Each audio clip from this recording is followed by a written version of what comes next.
SC24 या YouTube चॅनलला like करा, शेअर करा, सबस्क्राईब करा आणि बेल आयकॉनवरती क्लिक करायला विसरू नका। उन्हाळा आलाय, गरमी जाणवायला लागली आहे, पण चिंता नको। इलेक्ट्रॉनिक वस्तूंच्या खरेदीसाठी एकच विश्वसनीय नाव, साईराम इलेक्ट्रॉनिक्स अँड बॅटरीज। आम्ही घेऊन आलोय कडक उन्हाळ्यातील थंड कूल इलेक्ट्रॉनिक वस्तूंची नवीन range. Sairam electronics and batteries, खरेदी विक्री संघ, व्यापारी संकुल, Nagar Manmad road, Rahuri. Sairam hospital test tube baby centre. मी डॉक्टर स्वप्नील माने, स्त्रीरोग, वंध्यत्व व दुर्बीणद्वारे शस्त्रक्रिया तज्ज्ञ। आमच्याकडे दुर्बीणद्वारे शस्त्रक्रियेसाठी लागणारे सर्व अत्याधुनिक उपकरणं अवेलेबल आहेत।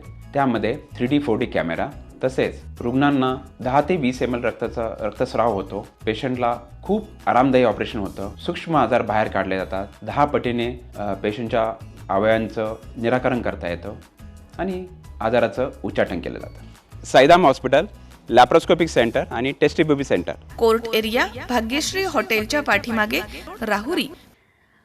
मंत्रिपदाची शपथ घेतल्यानंतर छगन भुजबळ यांनी पहिल्यांदाच शुक्रवारी शिर्डीमध्ये साईबाबांच्या समाधीचं दर्शन घेतलंय। नाशिकच्या पालकमंत्री विषयावरती वादविवाद वाढवण्याचं काही कारण नाही। पालकमंत्री होऊन जनतेची सेवाच करायची असते। पालकमंत्री नसलो तरी मी जनतेची सेवा करू शकतो, त्यामुळे मला पालकमंत्री पदाच्या वादामध्ये पडायचंच नाहीये, असं मंत्री छगन भुजबळ यांनी साईबाबांच्या दर्शनानंतर माध्यमांशी बोलताना स्पष्ट केलंय।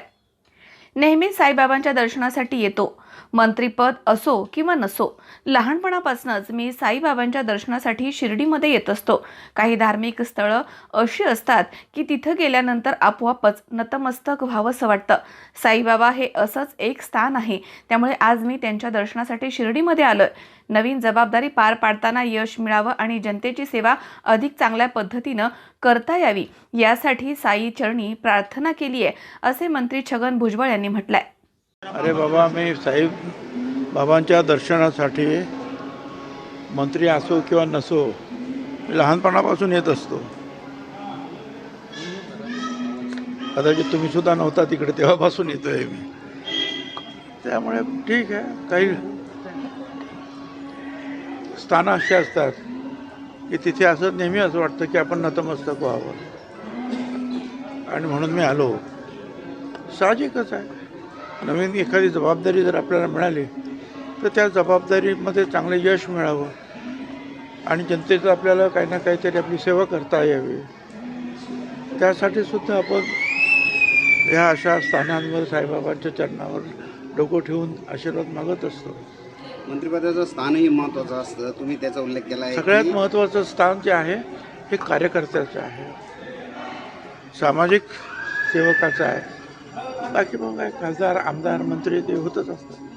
साहेब, आता काय आहे, मंत्रिपद मिळालं आहे, पुढचं काय विजन आहे? आता तुमच्याकडून अनेक कामं झालेली आहे, मात्र आता काही पुढचं काय एक विजन? अशीच कामं करणार ना काय, आणि अनेक कामं जे आहेत आम्ही आमच्या मनाने करत असतो की कुठे एअरपोर्ट पाहिजे का, कुठे बोट क्लब पाहिजे की, कुठे आणखी फ्युनिक्युलर ट्रॉली पाहिजे, कुठे काय, आणि अनेक कामं जे आहेत तुम्ही किंवा इथं जनता जे आहेत कार्यकर्ते सुचवत असतात की हे केलं चांगलं असेल, त्यातसुद्धा सूचनांचं आपल्याला त्याप्रमाणे काम करावं लागतं। सगळी काही मंत्री झालं म्हणजे त्याला सगळीच अक्कल असते असं नाही।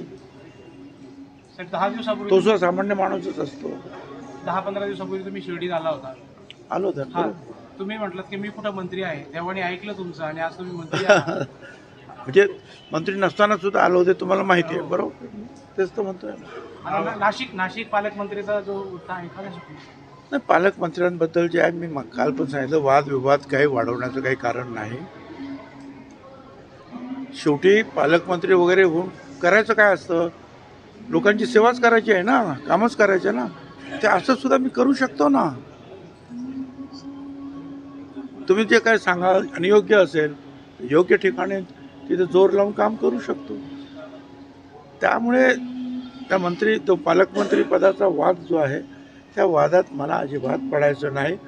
ते मुख्यमंत्री पाहून घेतील, उपमुख्यमंत्री पाहून घेतील काय करायचं ते। बाकी जे आहे, जी कामं मला सुचवली जातील त्या कामाचा रेटा मी लावणार। साहेब, गोरगरिबाचं धान्य आज बी काळ्या बाजारात जातंय, याच्या अगोदर पण झालंय असं आहे ना की याच्यासाठी जे आहे आपल्या राज्यामध्ये 54,000 रेशनिंगची दुकानं आहेत अख्ख्या राज्यात, कानाकोपऱ्यात. आपण करोना काळामध्ये सुद्धा सगळे घरात बसले असताना आमचे जे हमाल बांधव आहेत, आमचे जे ड्रायव्हर आहेत ट्रकचे, आमचे जे दुकानदार आहेत, आमचे अधिकारी आहेत, त्यांनी 54,000 दुकानातून वाटप केलं. एक जरूर आहे, काही प्रमाणामध्ये कुठे काही घोटाळे करतात, पण तुम्ही आणि तिथले लोकल कार्यकर्त्यांनी काही एकाच ठिकाणी आहे का तर त्याच्यावर आपण बंधन आणू.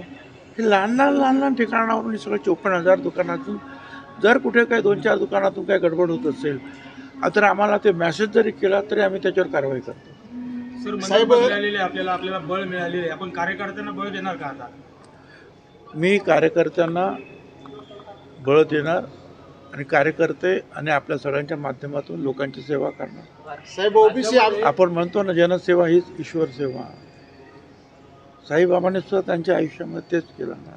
साहेब लोकांचे अश्रू जर पुसता आले तर तेवढे मोठे आपण नाही, पण एक जरी अश्रू पुसता आलं तर खूप जणांना आपल्याला. साहेब ओबीसी आरक्षण 27% केंद्र कोर्टानं ठेवलं आहे, याच्यावर समाधानी आहात का आपण? अर्थात एक तर काही गोष्ट या मागासवर्गीयांना मिळत नाहीत, मिळालेल्या गोष्टी आमच्या हातातून चालल्या निसटल्या होत्या, पण आम्ही सगळ्यांनी तिथे जे आहे सुप्रीम कोर्टात उभे राहिले.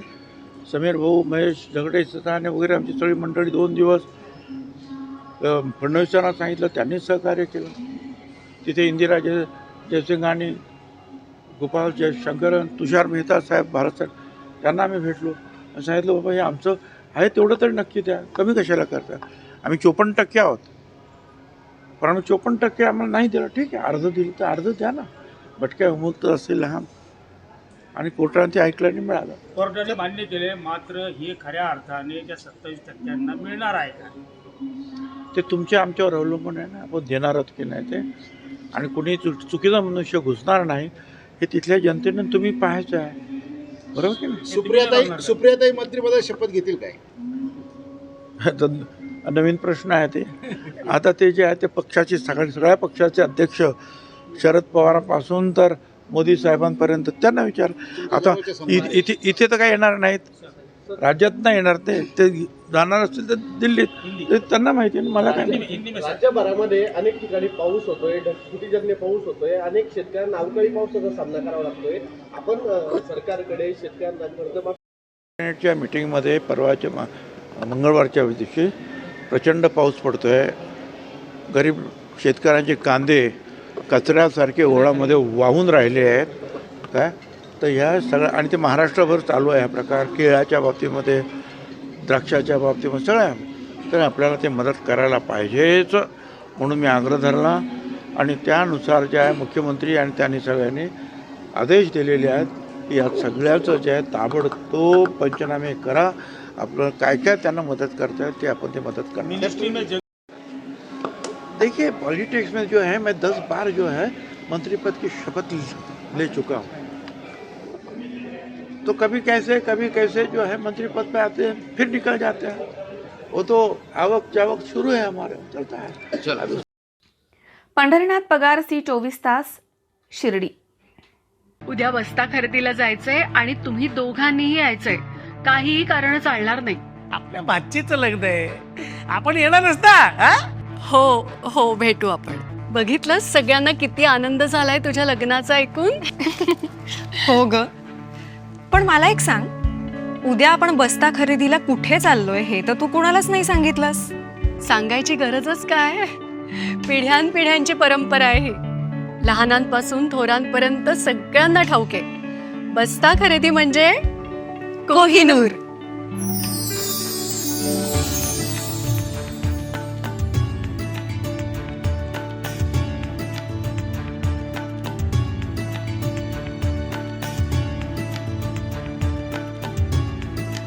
बस्ता खरेदीचं हक्काचं ठिकाण कोहिनूर, MG रोड आणि सावेडी, अहिल्यानगर.